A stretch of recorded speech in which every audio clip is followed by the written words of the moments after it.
Hello दोस्तों। आगरा का ताजमहल भारत की शान और प्रेम का प्रतीक चिन्ह माना जाता है। उत्तर प्रदेश का तीसरा बड़ा जिला आगरा ऐतिहासिक दृष्टि से काफी महत्वपूर्ण है। मुगलों का सबसे पसंदीदा शहर होने के कारण ही उन्होंने दिल्ली से पहले आगरा को अपनी राजधानी बनाया था।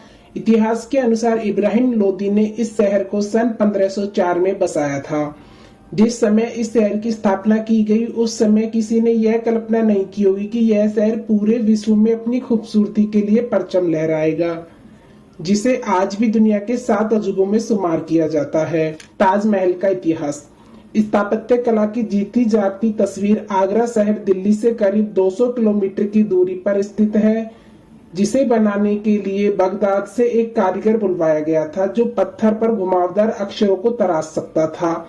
इसी तरह बुखारा शहर जो मध्य एशिया में स्थित है, वहां से जिस कारीगर को बुलवाया गया वह संगमरमर के पत्थर पर फूलों को तराशने में दक्ष था।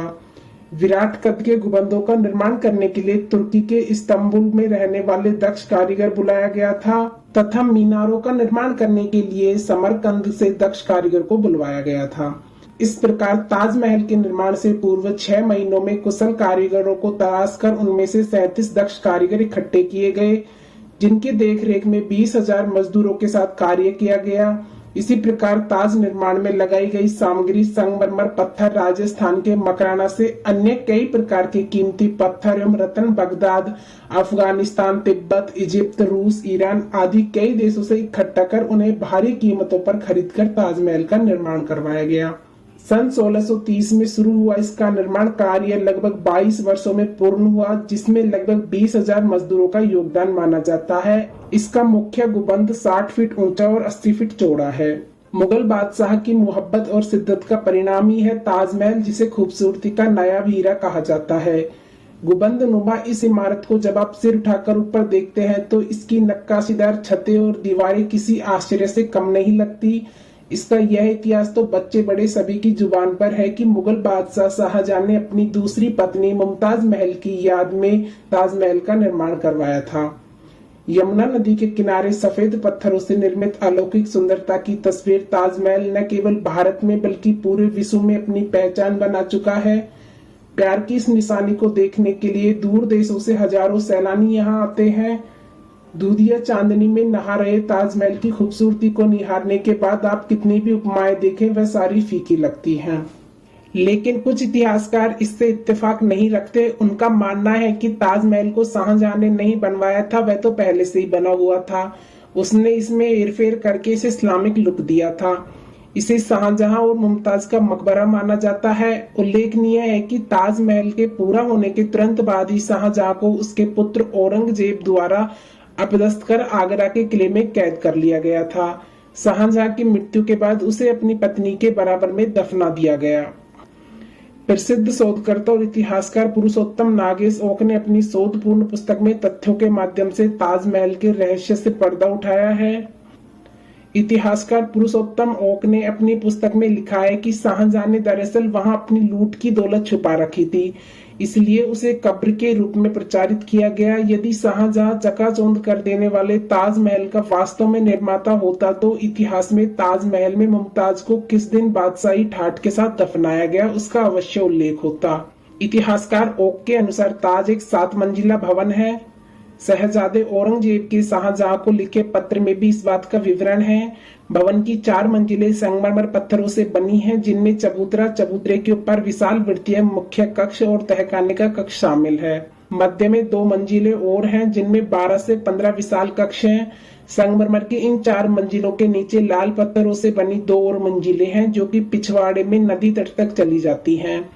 7वीं मंजिल अवश्य ही नदी तट से लगी भूमि के नीचे होनी चाहिए, क्योंकि सभी प्राचीन हिंदू भवनों में भूमिगत मंजिल हुआ करती थी।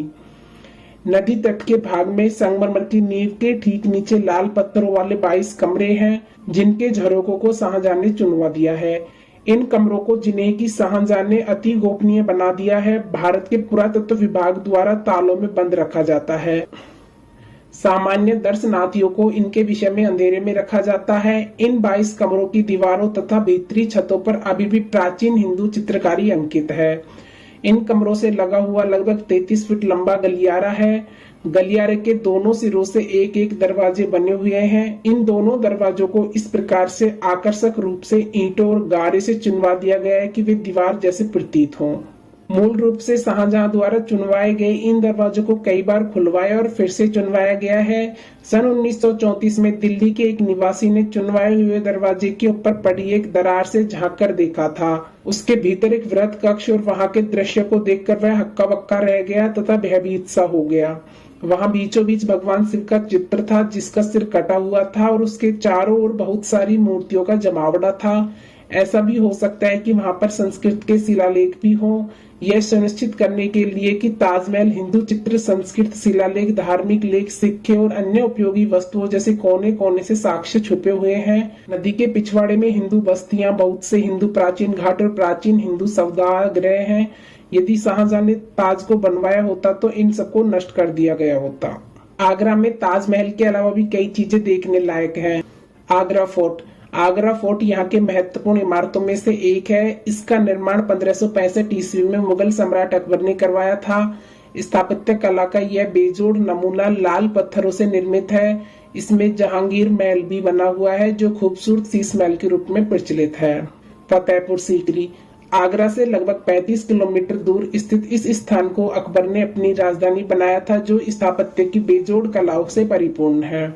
मेहताब बाग।